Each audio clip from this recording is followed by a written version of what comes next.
Good afternoon, everybody. Please go into the chat and let us know who you are so we have an idea who's in the audience today, and we'll begin in just a couple minutes.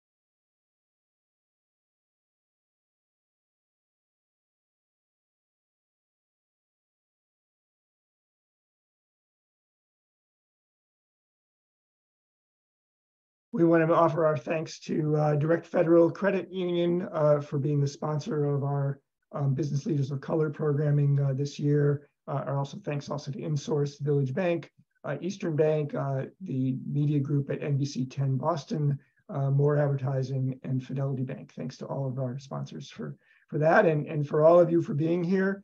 Good morning. My name is Greg Riedman, president of the Charles River Regional Chamber. Really happy to have you all with us today. Our program today is a continuation of the Chamber's commitment this year to refocus efforts on making our businesses and communities more welcoming. And unfortunately, in 2023, it's not just about being more welcoming in the current environment, it's about making our workplaces and our communities feel safe to all people. So I think we have a lot of work to do in that area as communities and as a business, as businesses, and so we wanted to make sure we had this discussion. Last month, the Chamber published our list of the 50 most influential business leaders of color, as well as the 20 emerging leaders from the Charles River region, Metro West region. We'll put a link in the chat that helps you find a list of all those individuals, and we recommend if you haven't seen it that you take a look at that at some point, because there's some extraordinary people on that list. The list include people really in every sector of business and industry and all kinds of jobs. Today, we're gonna have a discussion with 3 of the honorees who not only bring to us today their lived experience, but also professional expertise in diversity, equity, and inclusion. And we're gonna keep the intros short, but we'll put bios for everybody into the chat so you can learn more about our speakers. And also we may be joined, we hope, by Colette Phillips a little later on in the program, who's our partner on this program. So Franchesca Carrington is the VP of Talent at SharkNinja. Good morning, Franchesca, nice to see you. They're a Needham-based company, and she previously was the manager of global talent at Thermo Fisher Scientific.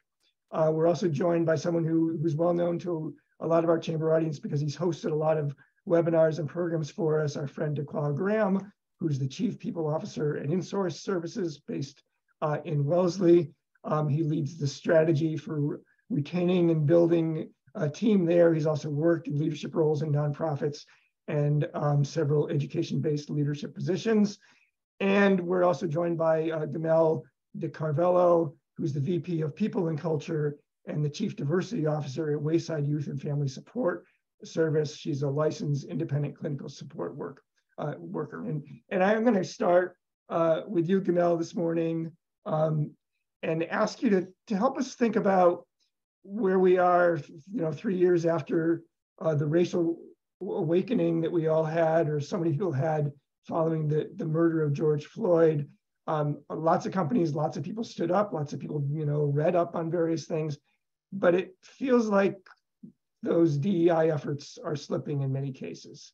Has that been your experience? Well, for me, I think, the answer is really yes and no. I think it depends on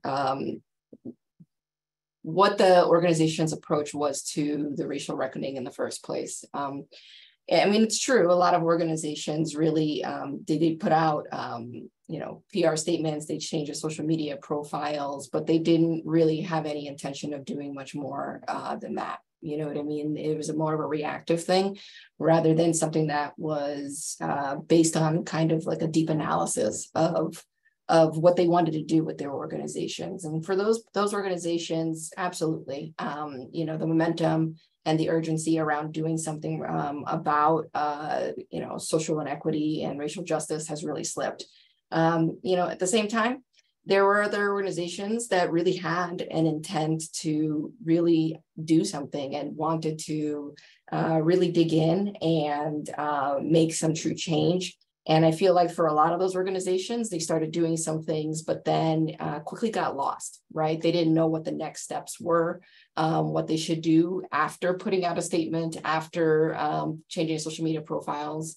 They might have even pulled together a committee and pulled together a group of people to, you know, start discussions and things like that, but then just never really took the next step because they didn't know what to do next. And for those people, you know, being lost like that, kept going. And then after a while, you know, you haven't done anything in a while, and it's kind of hard to get back into doing something proactive and concrete again. Let me go, thank you for that. Let me go to you, DeCarvalho. Your experience in terms of where we've been, what's happened, what, you know, the momentum we've lost, and the kinds of things companies have done that maybe didn't work so well. Well, I certainly agree with my co-panelist, Guimel, in that there has been some momentum lost, but I also agree that everyone has not lost the momentum, and we're all on a journey, and everyone is on different phases and different places in that journey, as long as we are matriculating forward, you know, perhaps at different rates, at different paces, then progress can be made. And so she mentioned conversations and discussions.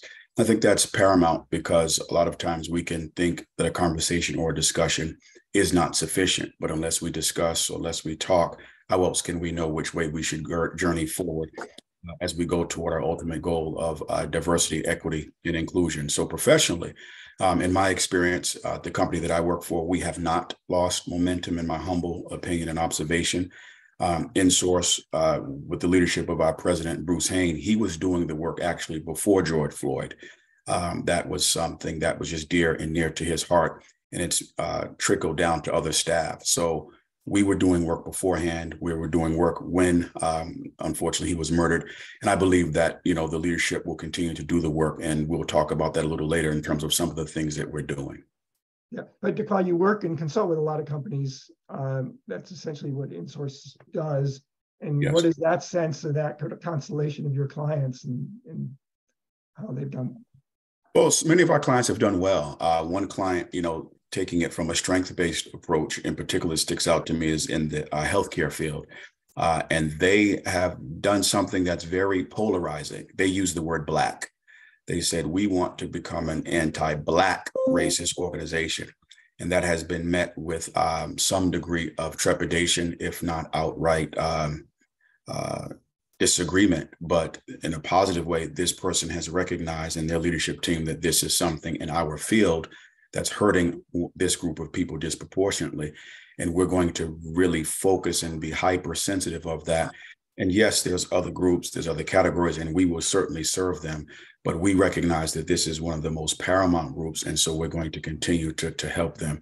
So, you know, those are some of the positives. I know that we can all turn on the news and we can all read about some of the places that have lost momentum. But if it's near and dear to your heart, if you view this as one of the seminal points and rallying cries, not just because George Floyd cried for his mother, but because, you know, it's necessary for our world to still thrive, then you're going to do the work, whether it's personally or professionally.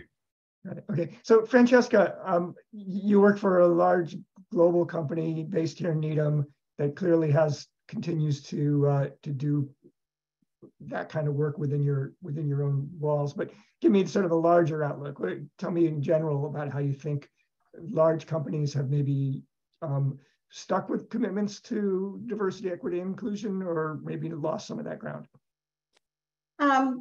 I agree with both of my co-panelists here. I think some organization, yes, you know, there has been momentum that, you know, has been lost, but I also think it depends on where DEI started And what I mean by that is DEI needs to start at the executive level in an organization for it to be impactful and for it to remain impactful.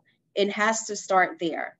Because if it doesn't start there, if you don't have buy-in there, then it's going to be very difficult to move the needle throughout the organization. So it needs to start with the president and CEO and the executive leadership team for it to trickle throughout the organization. And that team has to hold people accountable, because that is really how you move the needle forward. And I would say, at SharkNinja, it did start there. It started there at that executive level. And it also wasn't something that was just rolled out. It wasn't just a reaction. It was, let me understand how I am processing DEI. Let me define, DEI and what it means to me, not just, as the leader of SharkNinja, but what does it mean to me personally? So doing that internal personal work first to understand where you are and defining where you are, then rolling that out to everyone else. I think that is how you keep the momentum going, is that it needs to start there at that executive leadership level. And that's something that I think SharkNinja has done right. Thank you. And welcome, Colette. Great to see you. Colette is our partner here with the Business Leaders of Color list we did, and a leader in this in so many different ways. Colette, I see you're nodding your head a lot. Tell me what you're thinking. Well, I couldn't agree more with Franchesca. I think she hit the ball right out of the ballpark.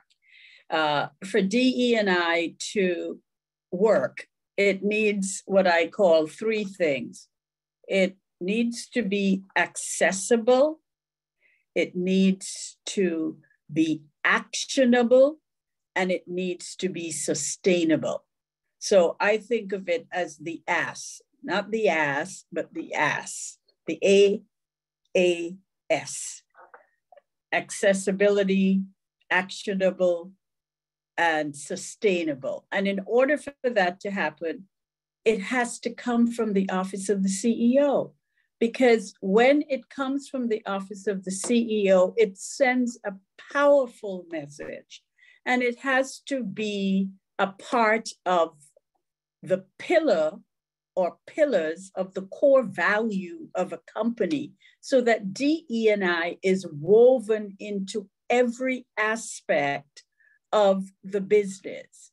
And it's the moral thing to do, and it's the right thing to do, but more importantly, it's the economically smart thing to do.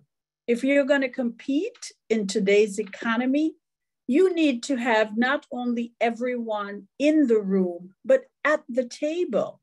And the way you're going to do that is to make diversity, equity, and inclusion an integral part of everything you do. You bring that lens to every decision you make, and you look at it. The numbers are there. They are not my numbers as a Black woman. They are the numbers that have been done by companies like PwC, McKinsey, the Boston Consulting Group, that companies outperform their competitors by 33% when they have diverse teams, because diverse teams bring new ways of looking at old problems. And who doesn't want to grow their bottom line by 33%?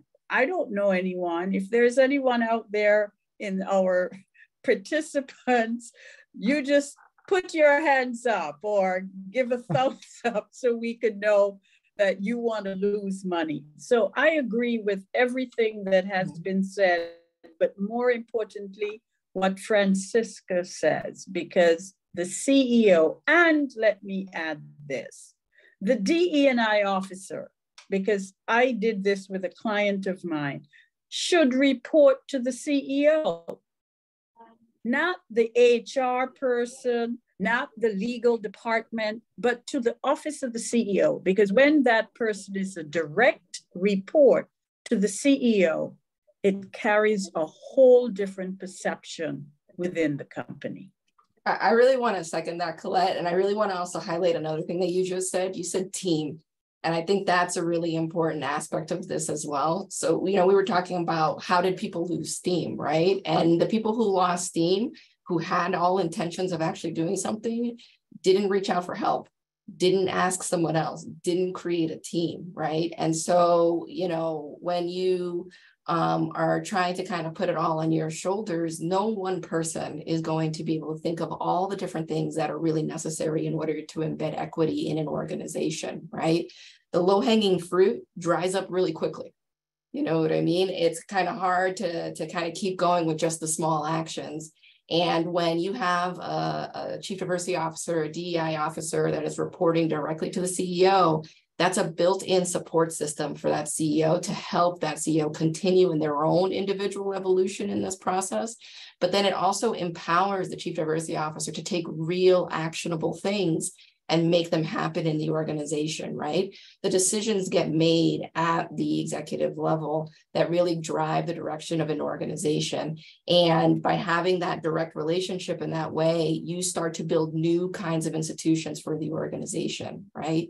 From the ground up. You're able to really look and assess current institutions, make changes to those things. You can stop certain institutions that are creating barriers in your organization and creating racial, gender, sexual orientation, all kinds of disparities. You're able to then stop those current institutions that are creating those barriers and disparities and build new ones, right? And if you don't have that direct report relationship and you don't have that support for the executive and the diversity leader in that kind of partnership, it's going to stall out pretty quickly. And I would also add, if you don't have that, because I report to the chief people officer. So I would say for those of you on the call who don't report directly to the CEO, it's about accessibility. You need to have access to that CEO or president. And so that is key. So it doesn't always have to be that direct report, but you need to have access to that individual or those individuals in order to drive initiatives and drive change. So, that is also key. So, just make sure that you have accessibility to those stakeholders, to those decision makers. So somebody help me with this. What if you're if you're not the diversity person on the team there, or your company doesn't even have one, you're a mid-level manager, you're a rank and file person at a smaller company, and your CEO doesn't get it? Give us some tips to help us understand how you get them to get it. It's funny, Greg, is I just actually was talking with a group of people in a cohort that I have been running this past year with several organizations. And some of the people in that cohort are people who are DEI officers and things like that. But some people are also kind of these mid-level or direct care who are really interested in kind of igniting this process in their organization. And they have a similar problem, right? They have a leader who, says they're interested in doing this, sometimes takes the actions, right, and follows through, but isn't consistent in that, right? And, what I've talked to them about is kind of, on the one hand, increasing what they can and leveraging what they can to create that sense of urgency for that leader of, I'm going to reflect back to you, this is what is happening in the organization. Here are some stories of how your employees are feeling isolated, how they're experiencing bias, right? And you're kind of reflecting that back, and you keep reflecting that back to that leader and kind of creating that sense of urgency. But then at the same token, you have to do it in a way where you are putting yourselves in that leader's shoes and asking the question, what's stopping them, right? It's pretty easy to kind of take the stance of, why isn't the CEO just doing what they need to do, right? It's a lot harder to put yourselves in that person's shoes and really think about what are the fears, right, that are inhibiting them from taking that action. Is it they're afraid to make a mistake, They're afraid to make something worse, right? And if you start thinking a little bit about it from that perspective, it helps you to be able to engage in that really deep kind of conversation with those leaders of those organizations in the forums where you have access. Now, when you don't have the access, you can't even engage in that conversation, to Franchesca's point, for a mid-level person or a direct line person, right? You're not going to be able to do that. Sometimes it takes a brave soul to send a, well thought out email from the direct line straight to the CEO with really putting in a passion plea in there and kind of making it real for them. The impact that their inaction is having on you, and taking the time to kind of bring that challenge and say, what is that impact having to you? What are the consequences to that inaction? And then giving them a concrete ask, a concrete request that is an immediate request that they can do that day, that week, that will show that they are having that commitment and they're going to start a little bit of that momentum. It's difficult to be like, your employees are isolated, do something about it. Well, like what? Right? It's difficult to kind of know what to do next. But if you have a really concrete ask, that'll really help them kind of start taking those steps towards some momentum. Well, do you have any suggestions on how you manage up? Greg, it was a couple of people that are about to say something. DeCarvalho was going to say something, and then I was going to jump in. So I just wanted to follow up what you were saying, because you just hit on so many key points. One is, calling people in, right? We talk a lot about calling people out, calling them out. So inviting them into the conversation. And then two, you talked about basically extending grace, right? So not making assumptions that the person isn't acting because they don't want to, but extending grace, so that you are able to educate that person on what's going on. And I would also say, if you are mid-level, and you don't have access, find your champion. There are champions within the organization. Find that champion that sits, at that executive level, or that champion that does have that person's ear. So find that champion and partner with that person. Learn who the influencers are in the organization, because they are going to help you drive the change and the initiatives that you want to drive. It takes a team, right? Right. So clearly, if you don't go first, you're just going to be repeating what everyone said. So here is my parroting of what was just said. I like to, in my experience, approach it two ways: at a personal level and a professional level. I find that if we can connect personally and professionally, the change may last longer and live beyond me. And so the personality of it is, if we can find some degree of commonality at its purest form, strip everything away, strip all the armament and all of the perceptions away, where can we find a common ground? If I can find that common ground, then you can listen to some things devoid of defense mechanisms. And then from a professional aspect, if I can get us to that place, then I'll present, as Guimel said, a business case. This is what we should do, or this is what we should do or not do. And here are the reasons why, and here is how we go. And in doing that is a strategy. And as it was said, if you can't get to that president and CEO, find the person nearest to them that you can get to and begin to get in their ear. And if you can't get to that person, or you can't get to the CEO, then come to InSource. We have a number of trainers, and we have a number of people that can help you have that conversation really effectively.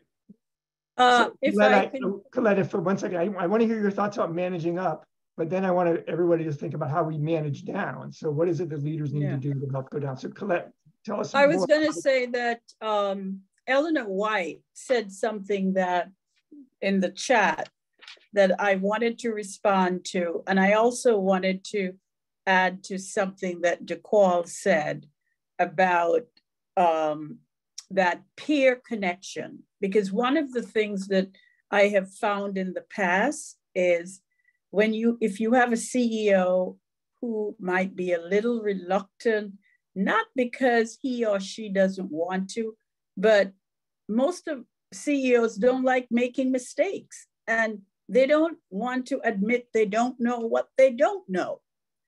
And that is why they turn to people like me and InSource, because they want an objective outside person that they can really be transparent with. And so I often connect my CEOs that I might be whispering to with another CEO that he can or she can relate to, because that peer person can really give them some insights and help them think through some of the challenges that they kind of went through and got over, to help this CEO avoid that, those mistakes. The other thing that is really important, I think it comes back to the question you originally asked, Greg. How do you deal with a CEO who might be reluctant? And the way you do that is you must have measurable outcomes. There are three things, again, maybe because I'm a marketer and a communicator, and I see diversity, equity, and inclusion through the lenses of how you win hearts and minds. And I call it my SIO. S-I-O. S, stories. Stories are very important. All of us have stories. And those stories have a certain connectivity. It doesn't matter what your ethnicity is, your gender, your sexual orientation or identity, your religion. We all have stories. So stories matter. Impact. To be able to help your CEO understand the impact of embracing and implementing an actionable, accessible, sustainable DE&I program. And then to be able to show the outcomes. That's the measurable part of it. Statistics and numbers matter. And when you can show someone that, you know what, if we're a company that's in consumer goods and services, maybe having people who speak a different language, people who look like our customer base, is going to bring more people like that into our sphere as customers, because you're now expanding your market share. You're now able to be much more profitable because you're expanding your market. So measurable benchmarks. Benchmarks are important so you can show the outcome and the impact of what you're doing, that this is not about feel good. It's not a nice to do, it's a must do. And that's where measurable measurements and statistics and benchmark matters. So Greg, I know you want to move on, but Colette, see, I'm getting too involved in this conversation, but Colette said something that just resonated with me. You know, it is about also just learning how that person receives information, because that is also key. So, you know, not everyone receives information in the same way. And so you have to spend some time learning how that person best hears things, how that person best receives information, how they best process information. And you change or tailor your approach to that so that they can hear you. So spend some time like getting to know like how that person receives information, because I think that's also going to be key. Like if the CEO is the type of person that likes data, then that is what you're going to lead with. You're going to talk to the CEO about data. If that person is more conversational and likes stories, then you build that into your interaction with that person. So I think what Colette said about you know, data, talking to the individuals, you know, I think it is important for us to think about how best do they receive information. Very good. I think, Franchesca, that applies in the managing down too, just as Yes. much, right? So, you know, there's all those concrete things, those very logistical things that are really important and absolutely necessary in order to effectively implement equity change in your organization, you need metrics. You need to look at institutions. You have to have your baseline. You have to have measurements that you do annually that you're holding yourselves accountable to. You have to communicate those things out, right? Mm-hmm. And at the same time, you have to, know that you have to build a vision and a story for the organization, right? So I can say to the Wayside staff, in an all agency communication that, because of the work that we did, we reduced the turnover of our staff of color from 36% to 26% in a year, right? That's a concrete measurement. That actually is what happened. You know what I mean?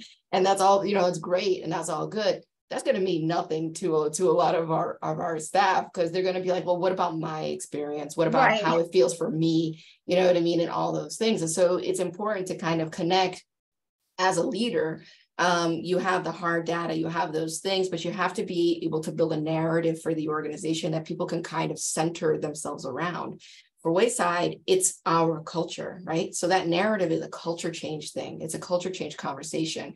And it's about being an anti-racist organization that provides behavioral health services to kids and families, right? So we're anti-racist first. And that's a really important narrative to help people kind of center themselves around, because this kind of work is inevitably about a lot of ups and downs. It's about kind of, that push and pull, and you have to be able to navigate that storm and be steady in that storm for your organization. And the only way to do that is by always coming back to the story, always coming back to that narrative to really center people in something. It's the head and heart, right? That's what DEI is, head and heart. Let me build on this for a second, though, because here we are in 2023, where we have politicians and entire states that are trafficking in making people afraid, trafficking in marginalizing.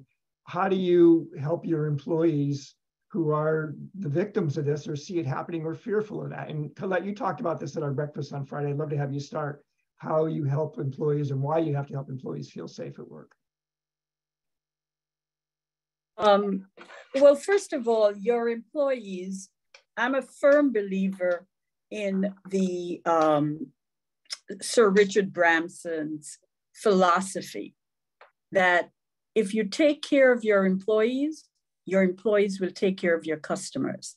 And that the greatest asset a company has is not its customers, it's its employees. Show me a company where the employees treat customers poorly, and I'll show you a company where the employees do not feel valued. They don't have a sense of belonging. Given what's going on, the narrative and the scariness of what's going on in today's environment, particularly the political narrative around anti-Blackness, anti-Semitism, anti-LGBTQIA, anti-women. There is just so much that employees are not feeling safe. And when employees don't feel safe, what happens? Productivity suffers, you get brain fog, anti-immigration, thank you, Anna. And it's important for a CEO, a DE&I officer, the leadership team of a company to recognize that it has to do what I call the courageous thing of Bob Iger and stand up for your employees. Bob Iger of Disney says, we are not going to allow politics or any politician to bully us into backing off, supporting the core value of our company, which is to treat every employee, regardless of who they are, who they love, and where they live, to basically say, we're going to fold in. We're going to stand with our employees. And we need more CEOs to be brave, to be courageous, and to allow your employees to feel safe and to be engaged with them. I wonder, this is a question that I have been asking my DE&I friends and the people I talk with. our CEOs having the same kind of town meetings and conversations they had right after George Floyd. And I would be remiss if I didn't throw this out. And I would like to know what my other panelists feel. One of the areas that I think is very vulnerable is anti-Semitism. And anti-Semitism needs to be embedded in every company's DE&I policy. Because you know what? Your Jewish employees are not feeling safe. And I think a lot of times people operate under this false narrative that Jews are protected because they're white. Well, their white skin didn't prevent them from being, genocide in Germany. And there are many Jews like myself who are not white. They're Jews of color.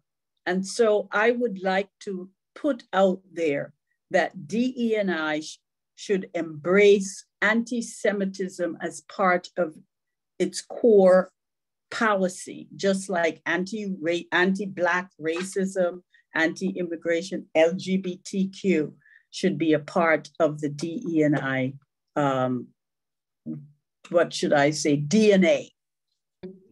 Oh, absolutely, Colette. I mean, of course, you can't be anti-racist if you aren't also working against anti-Semitism and aren't working against transphobia and aren't working against, ableism. If you're not doing all of those things, to me, you're falling out of definition of what being anti-racist is. I like to use it as a great umbrella term for kind of all of those things. And absolutely, it's an important thing. And I think one of the things that's really, one thing I wanted to add as far as how to, as a leader, what's really important is especially in these kinds of times where kind of the attacks are coming from all fronts, is absolutely everything that you said about taking a stand. And you want to throw in an additional soft skill thing in there of acknowledging the fear and the pain that your workers are going through right now.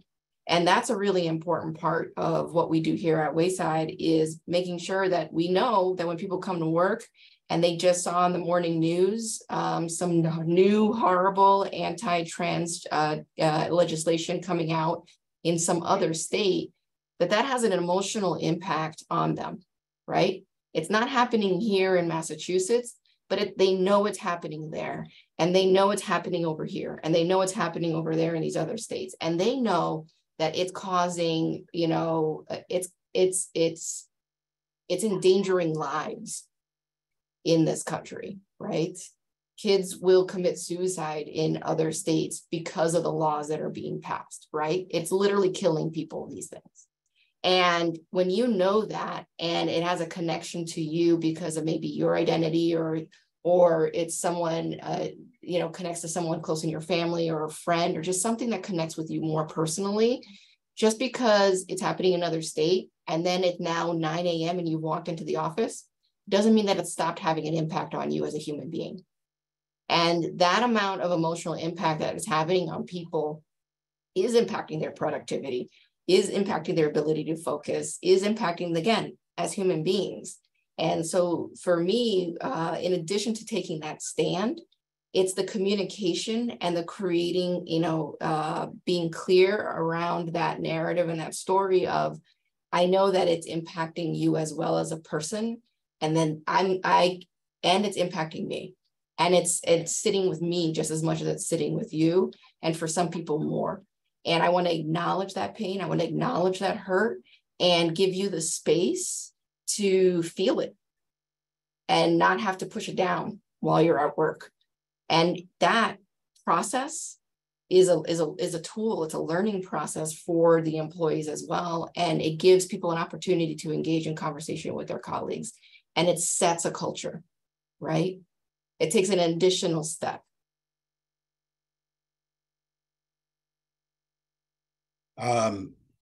I appreciate the conversation.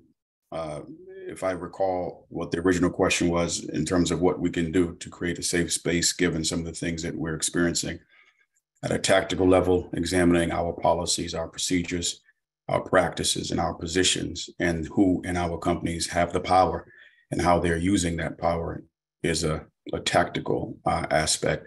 But also what my panelists have discussed made me think of mental health. What are we doing to provide support and training and for mental health?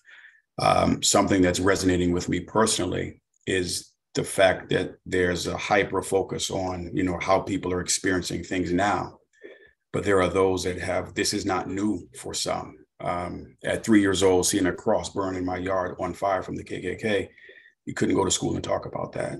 You could not go to school and talk about or work the pit bulls and that were trained to attack you if you walk by that house. This is how I grew up. This is how I lived. Then to come to Boston and go out with people that look different than you, but leave with a knife in your back that you thought they were your friend, but they actually hurt you behind your back. So I say all these things to say that there are some that this is our life. This is how we've been. We didn't have, slaves didn't have mental health breaks and support and, take a day off. Some of us, it's in our DNA to just fight. It's in our DNA to push through. It's in our DNA to figure it out. So it's good that now we can have these open discussions. Now we can, not be viewed as weak and vulnerable. But I just want to flag for those that it's not always been the case, particularly for Black men. And so, it's good, but there are some that are still dealing with things that it's still not okay to talk about. We're talking about George Floyd, but how many people know how many died in 2023? How many people know the names of anyone who passed between George Floyd and today? So some of this is performative at its highest essence from a pure place. But then some of it is just like, let's stop playing games. If you really want to do the work, let's do the work. Thank you for sharing that. And I also think this is where the affinity groups or DEI groups, I think this is where they play a critical part too. Because these groups provide that space for individuals to be able to decompress, for them to be able to sort, to process, for them to be able to talk, So I do think this is one, like I often say that it's the affinity groups that really help drive, a lot of things in DEI. They are the critical players in DEI. And oftentimes these are, these are the employees, right? They are taking this on as volunteer work, so they are doing this on top of everything else that they're doing, but they are really passionate about it. It really adds value to who they are and, how they want to show up in the organization. And so I do think it is the affinity groups, where they play such a critical role in providing that space and providing that support to a lot of employees. And that's Franchesca, I was going to say, you are so spot on.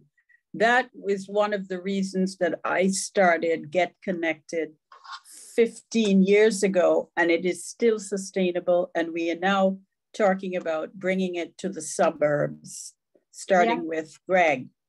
We already have 2 sets of cohorts, because when people meet each other in a safe space, then, that fear, that indifference begins to fall away. You said, wait a minute, you like skiing, I like skiing. By the way, I happen to like Chinese food and I like Thai food.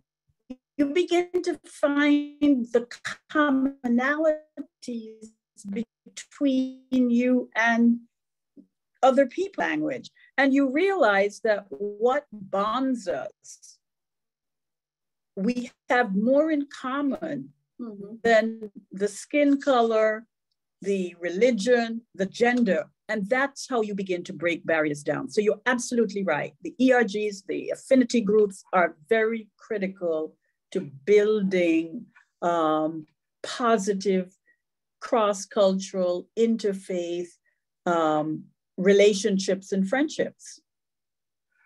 So they're an important accountability measure too. They keep a sense of urgency in the organization. They keep a fire going in the organization for this work, you know. I wanted to ask, a lot of our chamber members are very small companies, 10 employees, 15 employees, fewer sometimes. And they don't have an HR person, they have somebody who owns it or somebody who manages it. What's the sort of best suggestions, advice you have to them to help make their businesses welcoming, inclusive, safe? What do you tell that smallest business owner? Hire a coach.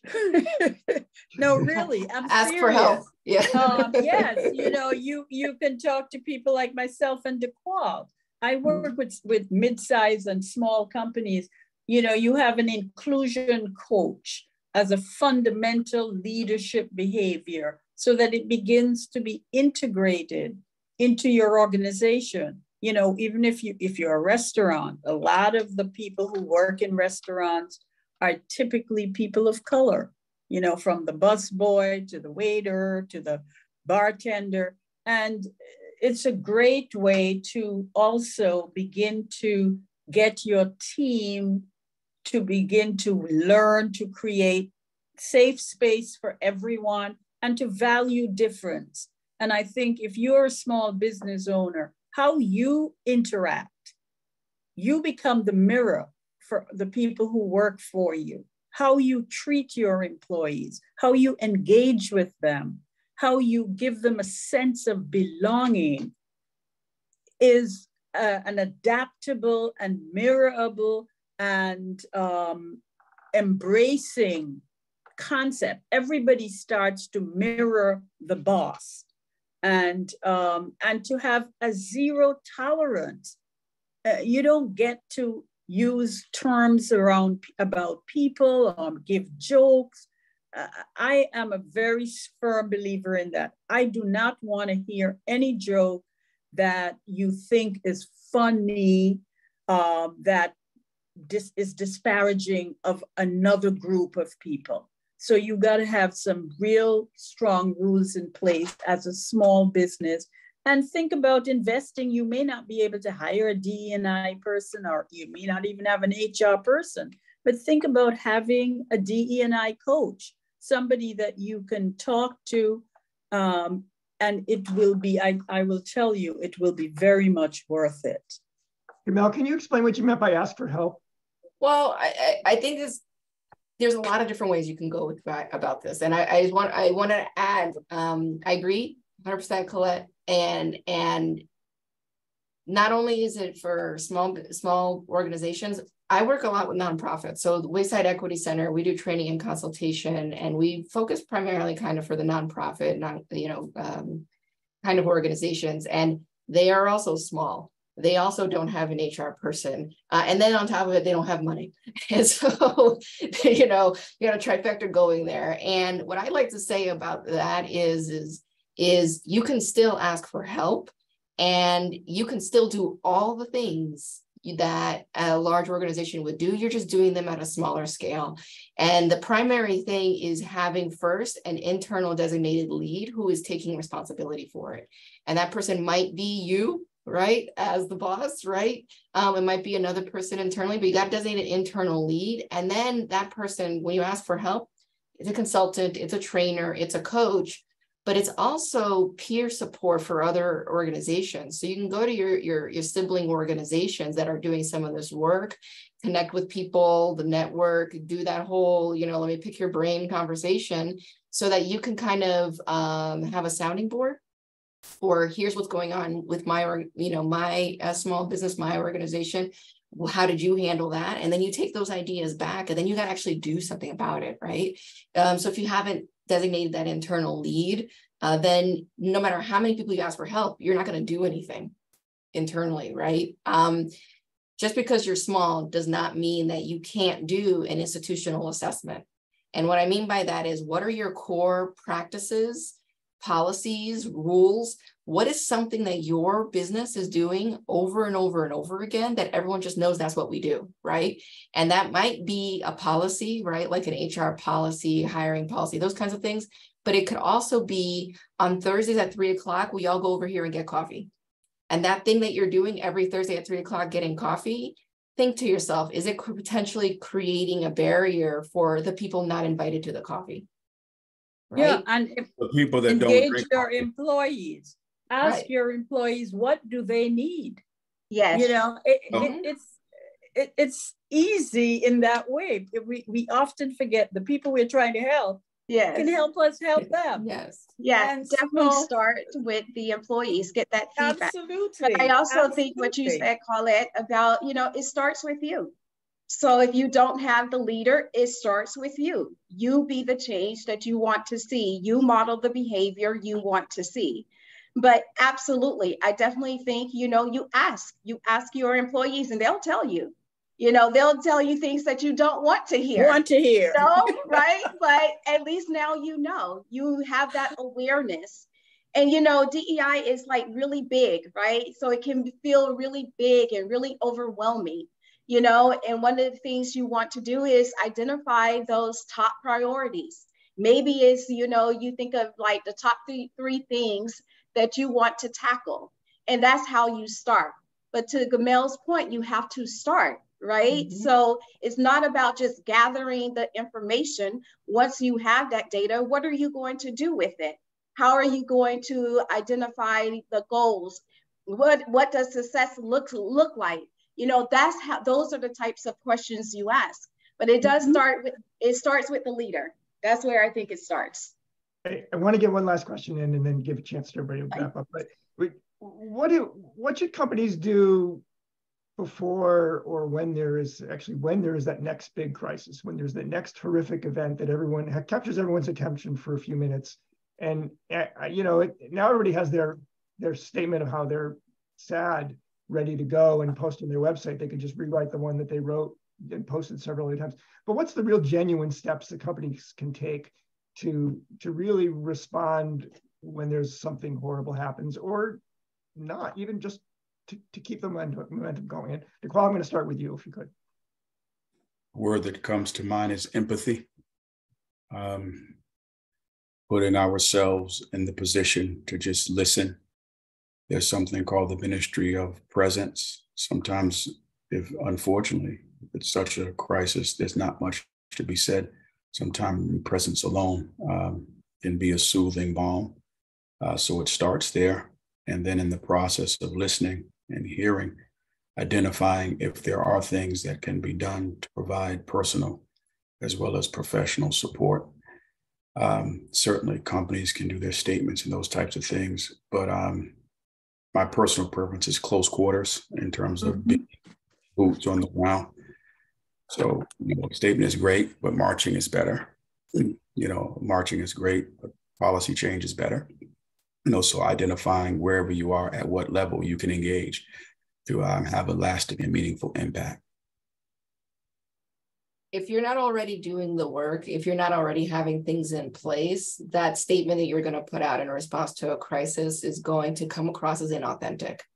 And that's going to do more harm than good to your organization.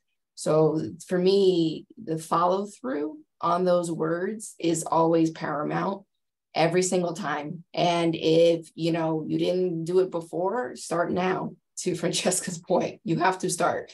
So once you start actually following through on those words, then the next time the crisis comes, you're gonna have to put out a statement. You have to take a stand. You have to give that space. And I love the idea, DeCarvalho, of close quarters, emergency affinity spaces that week is a thing that we've done at Wayside a couple of different times, right? When that's been a particularly horrific example of some horrible thing that's happened in the world, right?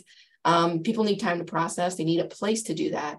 But that isn't going to go well if we didn't do the work every other day before that day, to already have affinity groups in place, to already have a shared vocabulary around courageous conversations, to not already have been setting that example internally and externally. And so now when these things happen and we are putting out a statement, internally as well as externally, that statement holds so much more weight for our staff, means so much more, continues to build and set that culture and really hold space for people. And if I can just say one other thing, money also works. Something that in source that president has done is he's matched whatever, as us as employees, if we believed in something passionately, social justice, whatever it may be, and we donated, he would match it, or he would donate on our behalf. That was entirely him. And that, again, that predates George Floyd. Yes. You know, for example, I donated, you know, for mass incarceration, you know, so, you know, money. And for those that say, well, I don't know where the money's going and I want it to go directly to the people. Well, even if it goes to operations, it's still helping the people. Right. So whatever we can do to provide money, because that matters also.